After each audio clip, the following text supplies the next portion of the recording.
Okay, welcome to the Points to Ponder video for Chapter 14, which looks at accounting.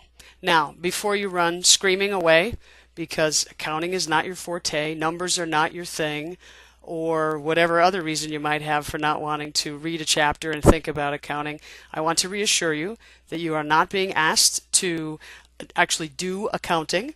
That is not the expectation of this class, nor is it something that I would expect you to just somehow pick up after reading just this one chapter. Rather, the purpose of this one chapter on accounting is really to familiarize you with some key concepts in accounting and also to familiarize you with the process of accounting, which is something that frankly is quite mysterious oftentimes to people who aren't necessarily familiar with it. Now, when we talk about accounting, I want you to again keep in mind that we're not only talking about for-profit organizations, that in fact all organizations that deal in any kind of currency use some kind of accounting. They may use other words to refer to it. They may talk about budgeting, for example, but ultimately any contemporary enterprise has to do some kind of accounting, even the smallest ones. So don't be afraid.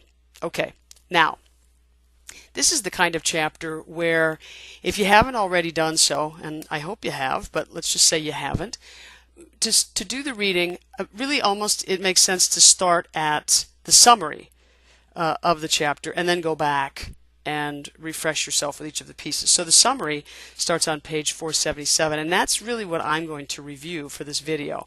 So very quickly I'm going to take you through what the authors think are the 8 sort of key points associated with this chapter, all the while reminding you, don't get hung up on trying to make sure that you understand everything perfectly in terms of how would you actually execute some of what you're reading about, but rather this is the start, for most of you anyway, the start of your introduction to the jargon and to an understanding of the accounting process. So take the 30,000 feet view and don't get too hung up if there's a paragraph or two that just, are sort of baffling. Okay, so it starts by talking about what is the goal. When we talk about accounting and when we talk about responsible accounting in particular, what is it that we're trying to accomplish? And ultimately what we're trying to accomplish through the accounting process, as it says, is the verification of a high level of organizational stakeholder accountability. So we're talking about both quantitative and qualitative information, and with our focus, responsible management, with our focus, we're looking at long term. So not just next quarter, not just this next fiscal year, but long term achievement of the things we care about with respect to ethics, with respect to sustainability, with respect to responsibility. And of course, when we talk about sustainability, it's that triple bottom line, right? It's the people, the planet, and the profits. So, historically, most accounting is really focused on the economic aspects. And now, because of society, and I mean that, globally, global society's interest in sustainability going beyond simply economic measures, but also looking at environmental and people measures, we're asking the accountants essentially to redefine how organizations account for their operations, how they account for their expenditures in pursuit of their overall organizational goals. Okay, so what is the process? I mentioned, I want you to familiarize yourself with the jargon and I want you to familiarize yourself with the process. So it's accounting, again, writ large, is just 4 steps. So we're gathering data, we're elaborating and then evaluating that data. We need to create reports that can be used both internally and externally. And then we're implementing whatever it is we're doing and then evaluating the implementation of our strategies so that as needed, we can go back and make changes. Your text talks about this last piece as control. And the use of that word goes back to the original identification of controlling as one of the 4 management functions. And what that means, very specifically, is these are our goals, this is our actual performance, Controlling is all about trying to minimize the gap between the two, trying to minimize the gap between what we say we want to accomplish and what we actually accomplish. So this is, of course, as I'm sure you can imagine, a critical function. It's the function that enables us to switch gears if necessary, to change strategies, to look for inputs in different places, etc. I mean, I could go on and on about this, but the controlling function is a critical one within organizations, and it has nothing to do with, putting our thumb on the back of someone's neck. It's got nothing. It's just trying to minimize gaps between what we want and what we are actually seeing. Okay, so within those 4 phases, the first one, again, remember, is gathering data. One of the key points for you to latch onto is this notion of the disclosure of information. How is it that we are gathering our data and then disclosing it, making it known to people? So again, familiarize yourself with the jargon associated with that first phase. Another key terminology is this notion of materiality. And materiality, as it says, is an important principle. It's used for defining the content of sustainability accounting data. Essentially, what materiality needs to do is to depict, to demonstrate, to show, to make manifest the importance of all responsible business issues that are of importance to the company and its stakeholders. So these last 2 chapters are really a way for us to pull a lot of things from the semester together. Starting with, for example, who are our stakeholders? And then, looking at the voice of the stakeholder. What matters to those stakeholders? How do they judge our organizational effectiveness, our organizational efficacy? What are they looking for? What are they actually seeing? And is there a way to close that gap?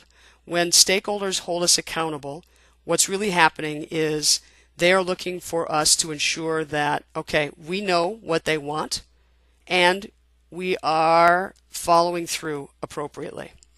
Okay.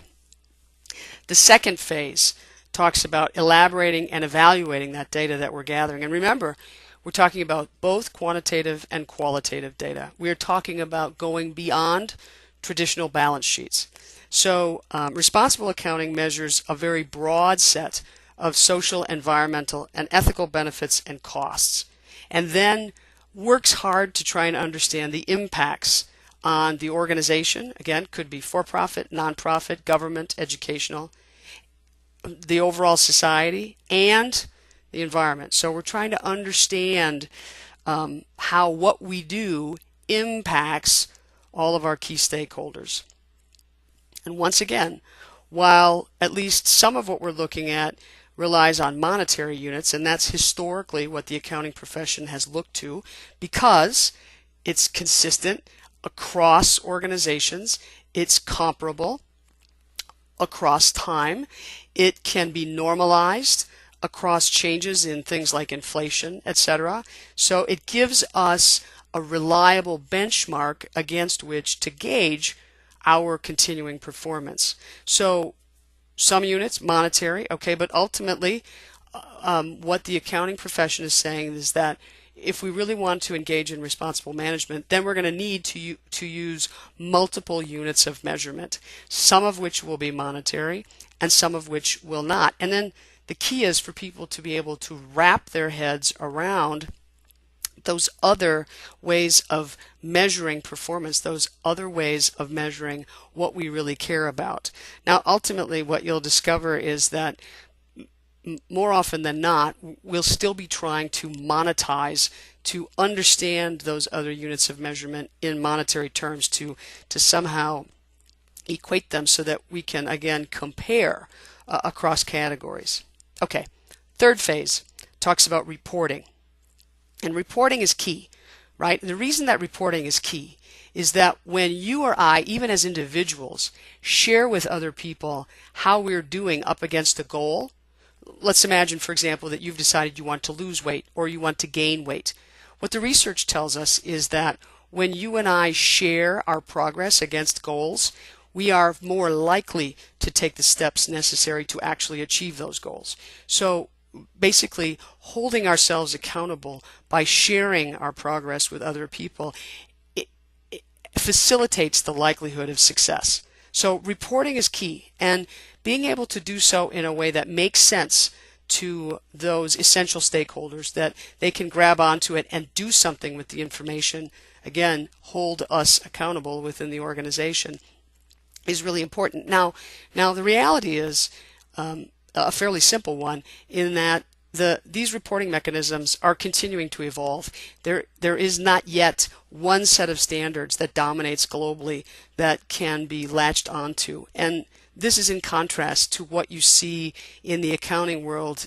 Otherwise, sort of, I would call it typical accounting. So you've got the FASB standards and the GASB standards and the international standards for accounting, which have nothing to do with sustainability necessarily, but that all accountants practicing, remember, accounting is a profession, all accountants practicing as professionals have agreed that certain standards will be met. So for example, certain reporting standards will be used, certain methodologies for assessing inventory will be used, certain methodologies for costing will be used. So it's because of those standards that the profession is able to evolve. Well, we are witnessing the next evolution as different reporting bodies are trying to fill the role of creating standards that can be used by all organizations to enable them to engage in responsible accounting. Now, there are a couple of different possibilities that are mentioned within your text. One of them that's key is the Global Reporting Initiative guidelines. Okay, those standards, as it's mentioned, are process-oriented, and they are probably at this point the world's most widely used. And as with all change, what has to happen is that enough people, enough organizations buy into the idea that the profession enforces the norm of using particular reporting standards, and then a standards board says, okay, this is what we've all agreed upon, and people within the profession have the opportunity to review proposed standards and make comments on those, and ultimately there's an agreement that these are the standards we're going to go forward with, at least for the time being. Okay, so again, we're in the midst of this evolution, and my take is that the evolution is proceeding at a good pace. Of course, everyone would like it to be even faster, but practically speaking, considering where we were 10 years ago, we have moved by leaps and bounds within the last decade. Okay, so look very carefully, for example, at Figure 14.13. It will be very instructive in trying to understand the GRI guidelines. Okay. Continuing still with the third phase, this is still the reporting stuff. The text talks about the IRRC, which is the integrated approach. And again, I think ultimately there's always a balancing when you talk about standards between what gives us the most accurate picture, okay, versus what gives us a picture that maybe is lacking somewhat in accuracy, but is perhaps a bit more simplified and therefore a bit more accessible.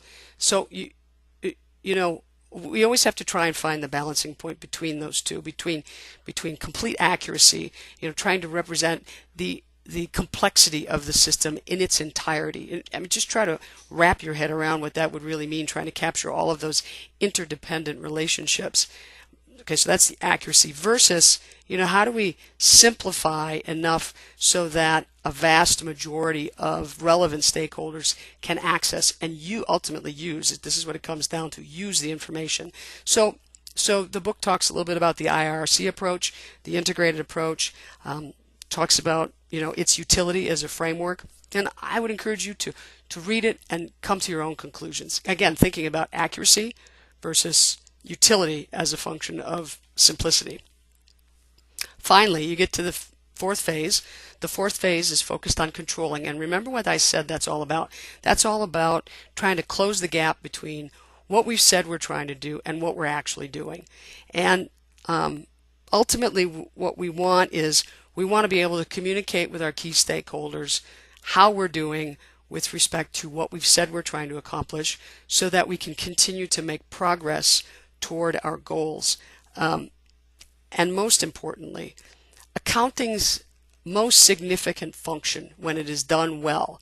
And if you prefer to substitute the word budgeting, because that's the word you're accustomed to, that's the word that, for example, is more often used in the nonprofit, governmental, and educational worlds, the key, the absolute essential purpose is to enable people who are in leadership roles to make decisions.